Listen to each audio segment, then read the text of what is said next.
नमस्कार, आप देख रहे हैं न्यूज नेशन और मैं हूं आपके साथ चिराग सुखीजा। वर्ल्ड कप 2023 में सोमवार को दिल्ली में जो ऐसा कुछ हुआ जिसने एक डिबेट छेड़ दी है खेल भावना और खेल के नियम के बीच एक बार फिर से क्रिकेट के सबसे ज्यादा विवादित खिलाड़ी शाकिब अल हसन इसमें शामिल हो गए।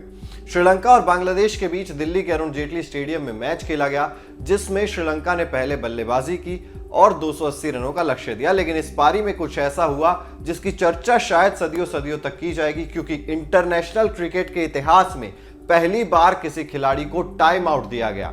अब ये वो वाला टाइम आउट नहीं है, ये कोई स्ट्रेटेजिक टाइम आउट नहीं है, ये किसी तरह का ब्रेक नहीं है, ये खिलाड़ी आउट हुआ था जिसे टाइम आउट कहते हैं। 11 तरीके से बल्लेबाज आउट हो सकता है। इससे पहले 10 तरीके से इंटरनेशनल क्रिकेट में आउट होते हुए बल्लेबाजों को हमने देखा था, लेकिन सोमवार को हमने 11वें तरीके से भी बल्लेबाज को आउट होते हुए देख लिया। 146 साल के क्रिकेट इतिहास में यह पहली बार हुआ। एंजेलो मैथ्यूज बल्लेबाजी करने के लिए आए। जब सदीरा समरविक्रमा आउट होकर पवेलियन वापस गए, एंजेलो मैथ्यूज क्रीज पर आए। जैसे ही वो अपना स्टांस ले रहे थे, हेलमेट को टाइट कर रहे थे, वहां पर हेलमेट की जो स्ट्रिप थी वो टूट गई, जिसके बाद उन्होंने हेलमेट बदलने की मांग की अपने साथी खिलाड़ी से।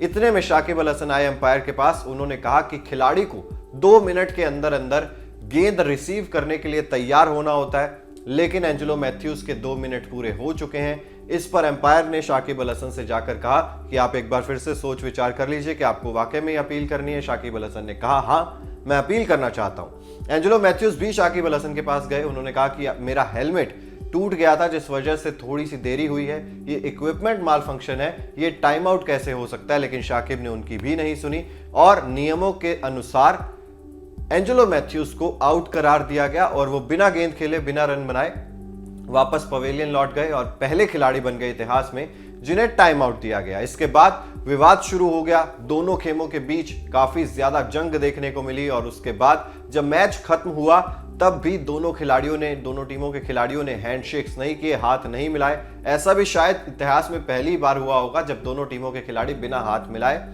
वापस अपने अपने खेमों में लौट गए। अब मामला जो था वो यहीं पर शांत नहीं हुआ। एक तरफ बांग्लादेश के कप्तान शाकिब अल हसन प्रेस कॉन्फ्रेंस करने आए और उसके बाद श्रीलंका के खिलाड़ी जो टाइम आउट दिए गए एंजेलो मैथ्यूज, वो भी प्रेस कॉन्फ्रेंस करने आए और लगभग सभी सवाल उनसे इसी टाइम आउट को लेकर ही किए गए। पत्रकारों के सवालों का जवाब उन्होंने किस तरीके से दिया वो इस वीडियो में हम आपको आगे बताने वाले हैं। एंजेलो मैथ्यूज का गुस्सा प्रेस कॉन्फ्रेंस में भी फूटता हुआ दिखाई दिया। वहीं शाकिब अल हसन अभी भी अपने बयान पर टस से मस नहीं हुए। सबसे पहले आपको बताते हैं कि एंजेलो मैथ्यूज, जो कि शाकिब अल हसन पर इतना ज्यादा गुस्सा हो गए, उन्होंने प्रेस कॉन्फ्रेंस में क्या कहा। शाकिब अल हसन ने कहा कि मुझे अपने फैसले का कोई मलाल नहीं है, क्योंकि ये नियमों के अनुसार है। जब खेल रुका हुआ था तो एक फील्डर ने मुझे बताया कि हमें एम्पायर से अपील करनी चाहिए, क्योंकि काफी समय हो गया है। हमने ऐसा किया और एम्पायर ने उसे आउट दिया। बात खेल भावना की है तो आईसीसी को इस पर गौर करना चाहिए और नियम को बदल देना चाहिए। वहीं एंजेलो मैथ्यूज ने कहा कि उन्होंने अपने 15 साल के अंतर्राष्ट्रीय करियर में किसी टीम को इतना नीचे गिरते नहीं देखा। मैंने कुछ गलत नहीं किया। मेरे पास क्रीज पर पहुंचने और खुद को तैयार करने के लिए 2 मिनट थे। मैंने ऐसा ही किया। फिर उपकरण की परेशानी सामने आ गई।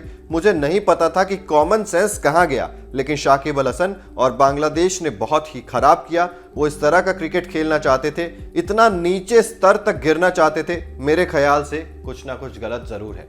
इसके अलावा एंजेलो मैथ्यूज ने यह भी कहा कि शाकिब अल हसन की मैं पहले बहुत रिस्पेक्ट करता था, बांग्लादेश की बहुत रिस्पेक्ट करता था, लेकिन आज के बाद वो रिस्पेक्ट उन्होंने गवा दी है। मैं शाकिब अल हसन की रिस्पेक्ट अब नहीं करता हूं। तो साफ शब्दों में उन्होंने अपना गुस्सा जो है वो जाहिर किया। हालांकि इस पर उन्होंने ये भी कहा कि अंपायर्स को बीच में दखल देना चाहिए था। एंजेलो मैथ्यूज ने कहा कि हमारे पास प्रूफ है कि मैं समय के साथ पहुंच गया था क्रीज पर। वो evidence, video evidence, footage evidence हम सामने जरूर रखेंगे और इस पर बातचीत भी होगी आगे भी। अब ये मामला कितना आगे तक जाएगा, क्योंकि इस पे पूर्व क्रिकेटर्स के भी काफी सारे रिएक्शंस आ रहे हैं, फैंस के काफी सारे रिएक्शंस आ रहे हैं। उसमें से एक गौतम गंभीर, जिन्होंने कहा कि ये शर्मसार कर देने वाली घटना है क्रिकेट के लिए।